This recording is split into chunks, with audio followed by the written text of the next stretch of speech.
Chapter 15. What had happened in Surrey. It was well the curate had sat and talked so wildly to me under the hedge in the flat meadows near Halliford, and while my brother was watching the fugitives stream over Westminster Bridge, that the Martians had resumed their offensive.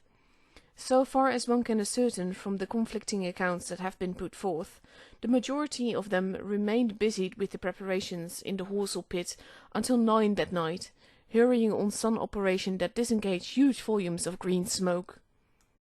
But 3 certainly came out about 8 o'clock and, advancing slowly and cautiously, made their way through Byfleet and Pierford towards Ripley and Weybridge, and so came in sight of the expectant batteries against the setting sun. These Martians did not advance in a body, but in a line, each perhaps a mile and a half from his nearest fellow. They communicated with one another by means of siren-like howls, running up and down the scale from one note to the other. It was this howling and firing of the guns at Ripley and St. George's Hill that we had heard at Upper Halliford. The Ripley gunners, unseasoned artillery volunteers, who ought never to have been placed in such a position, fired one wild, premature, ineffectual volley, and bolted on horse and foot through the deserted village, while the Martian, without using his heat ray, walked serenely over their guns, stepped gingerly among them, passed in front of them, and so came unexpectedly upon the guns in Payne's Hill Park, which he destroyed. The St. George's Hill men, however, were better led and of a better mettle. Hidden by a pine wood as they were, they seemed to have been quite unsuspected by the Martians nearest to him. They laid their guns as deliberately as if they had been on parade, and fired at about 1,000 yards range. The shells flashed all around him, and he was seen to advance a few paces, stagger, and go down.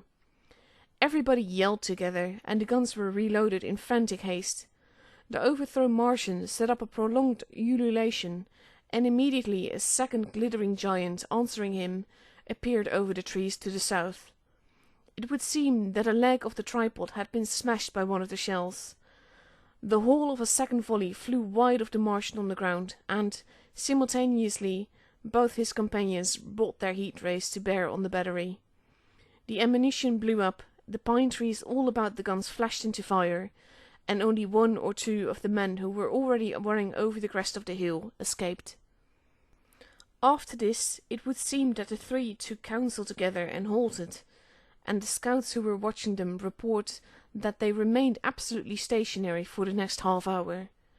The Martian who had been overthrown crawled tediously out of his hood, a small brown figure, oddly suggestive from the distance of a speck of blight, and apparently engaged in the repair of his support. About 9 he had finished, for his cowl was then seen above the trees again. It was a few minutes past 9 that night when these 3 sentinels were joined by 4 other Martians, each carrying a thick black tube. A similar tube was handed to each of the 3, and the 7 proceeded to distribute themselves at equal distances along a curved line between St. George's Hill, Weybridge, and the village of Sand, southwest of Ripley. A dozen rockets sprang out of the hills before them so soon as they began to move, and warred the waiting batteries about Ditton and Esher. At the same time, 4 of their fighting machines, similarly armed with tubes, crossed the river, and 2 of them, black against the western sky, came into sight of myself and the curate as we hurried wearily and painfully along the road that runs northward out of Halliford. They moved, as it seemed to us, upon a cloud, for a milky mist covered the fields and rose to 1/3 of their height.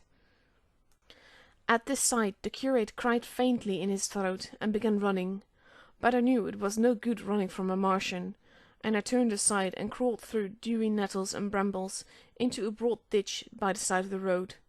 He looked back, saw what I was doing, and turned to join me. The 2 halted, the nearer to us standing and facing Sunbury, the remoter being a grey indistinctness towards the evening star, away towards Staines. The occasional howling of the Martians had ceased. They took up their positions in a huge crescent about their cylinders in absolute silence. It was a crescent with 12 miles between its horns.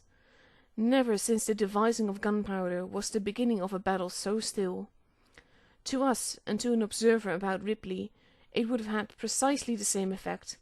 The Martians seemed in solitary possession of the darkling night, lit only as it was by the slender moon, the stars, the afterglow of the daylight, and the ruddy glare from St. George's Hill and the woods of Payne's Hill. But facing that crescent everywhere, at Staines, Hounslow, Ditton, Esher, Ockham, behind hills and woods south of the river, and across the flat grass meadows to the north of it, wherever a cluster of trees or village houses gave sufficient covers, the guns were waiting. The signal rockets burst and rained their sparks through the night and vanished, and the spirit of all those watching batteries rose to a tense expectation. The Martians had but to advance into the line of fire, and instantly those motionless black forms of men, those guns glittering so darkly in the early night, would explode into a thunderous fury of battle. No doubt the thought was the uppermost in 1,000 of those vigilant minds, even as it were uppermost in mine, was the riddle, how much they understood of us. Did they grasp that we in our millions were organized, disciplined, working together? Or did they interpret our spurts of fire, the sudden stinging of our shells, our steady investment of their encampment, as we should the furious unanimity of onslaught in a disturbed hive of bees? Did they dream they might exterminate us? At that time no one knew what food they needed. 100 such questions struggled together in my mind as I watched that vast sentinel shape, and in the back of my mind was the sense of all the huge unknown and hidden forces Londonward. Had they prepared pitfalls? Were the powder mills at Hounslow ready as a snare? Would the Londoners have the heart and courage to make a greater Moscow of their mighty provinces of houses? Then, after an interminable time, as it seemed to us, crouched and peering through the hedge, came a sound like the distant concussion of a gun. Another nearer, and then another. And then the Martian beside us raised his tube on high and discharged it, gunwise, like a heavy report that made the ground heave. The one towards Staines answered him. There was no flash, no smoke, simply that loaded detonation. I was so excited by these heavy minute guns following one another that I so far forgot my personal safety and my scalded hands as to clamber up into the hedge and stare towards Sunbury. As I did so, a second report followed, and a big projectile hurtled overboard towards Hounslow. I expected at least to see smoke or fire, or some such evidence of its work, but all I saw was a deep blue sky above, with one solitary star, and the white mist spreading wide and low beneath. There had been no crash, no answering explosion. The silence was restored. The minute lengthened to 3. "What has happened?" said the curate, standing up beside me. "Heaven knows," said I. A bat flickered by and vanished. A distant tumult of shouting began and ceased. I looked again at the Martian, and saw he was now moving eastward along the river bank, with a swift rolling motion.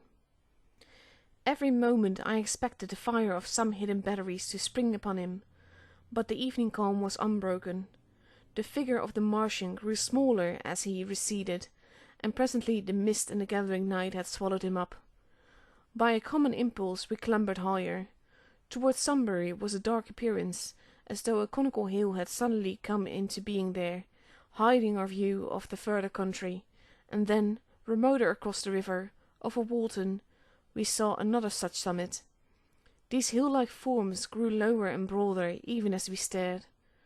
Moved by a sudden thought, I looked northward, and there I perceived a third of these cloudy black kopjes had risen. Everything had suddenly become very still. Far away to the southeast, marking the quiet, we heard the Martians hooting to one another, and then the air quivered again with the distant thud of their guns. But the earthly artillery made no reply. Now, at the time we could not understand these things, but later I was to learn the meaning of these ominous kopjes that gathered in the twilight. Each of the Martians, standing in the great crescent I have described, had discharged, by means of a gun-like tube he carried, a huge canister over whatever hill, copse, cluster or of houses, or other possible cover for guns, chanced to be in front of him. Some fired only one of these, some 2, as in the case of the one we had seen, The one at Ripley is said to have discharged no fewer than 5 at the time. These canisters smashed on striking the ground. They did not explode, and incontinently disengaged an enormous volume of heavy, inky vapour, coiling and pouring upwards in a huge and ebony cumulus cloud, a gaseous hill that sank and spread itself slowly over the surrounding country. And the touch of that vapour, the inhaling of its pungent wisps, was death to all that breathes.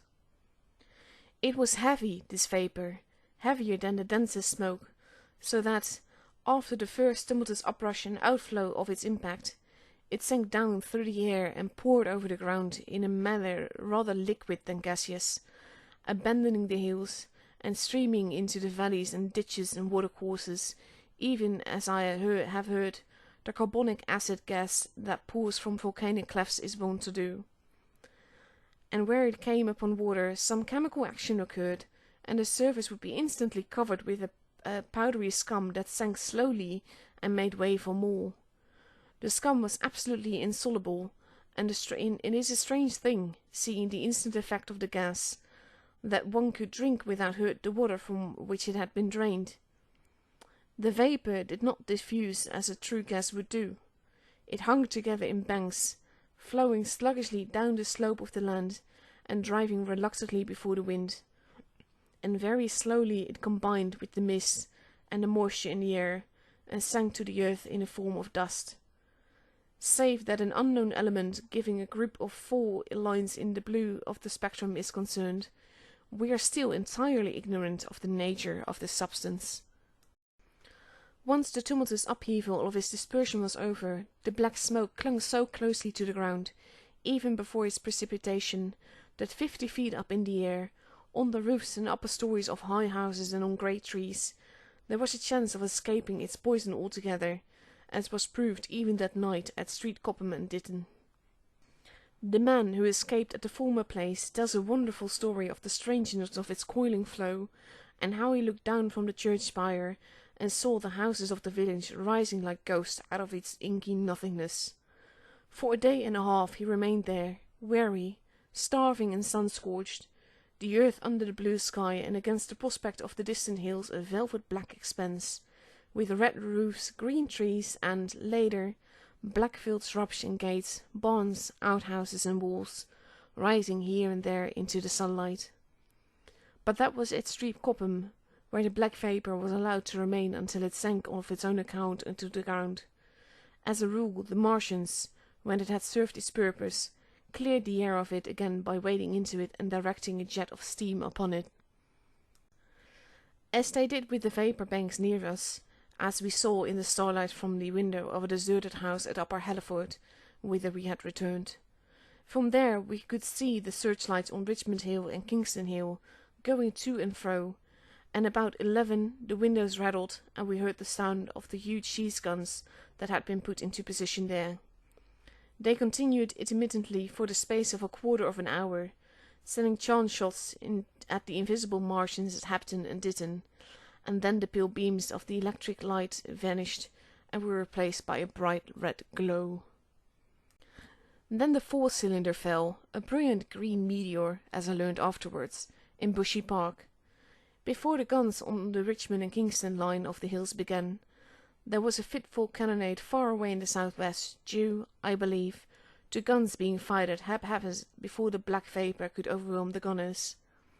So, setting about it as methodically as men might smoke out a wasp nest, the Martians spread this strange stifling vapour over the Londonward country.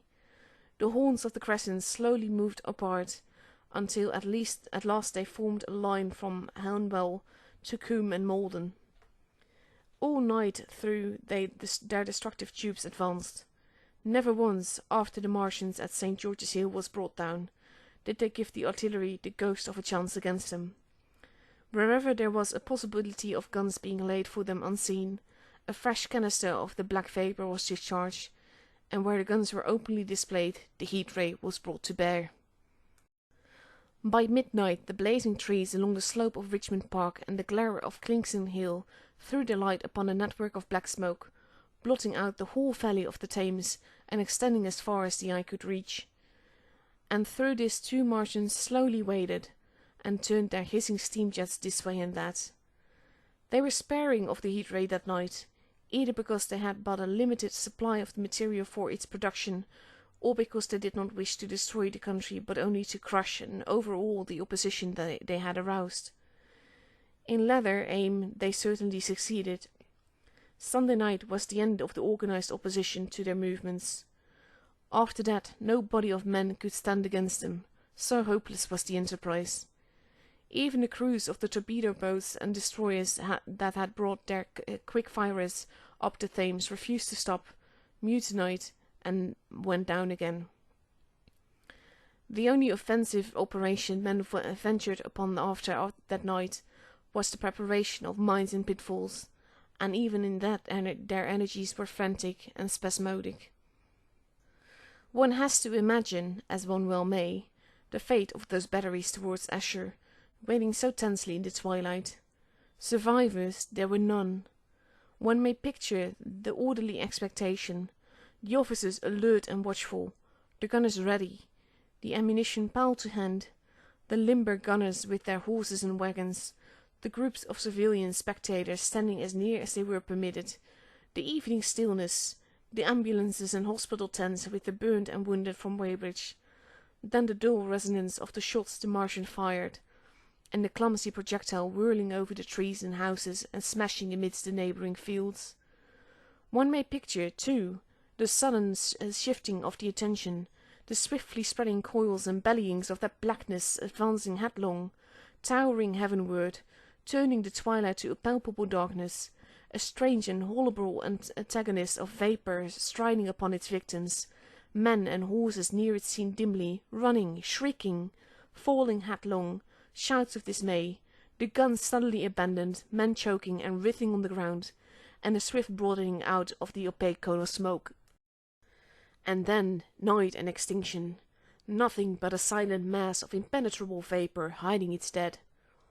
Before dawn the black vapour was pouring through the streets of Richmond, and the disintegrating organism of government was, with a last expiring effort, rousing the population of London to the necessity of flight. End of chapter 15. Now I hope you guys are still enjoying everything so far. It is getting a bit intense, to be fair, and you can just imagine in the time spirit what this must have been like. But yeah, like I said, I hope you guys are still enjoying all of this, and I'll be seeing you guys for the next time again. Bye bye!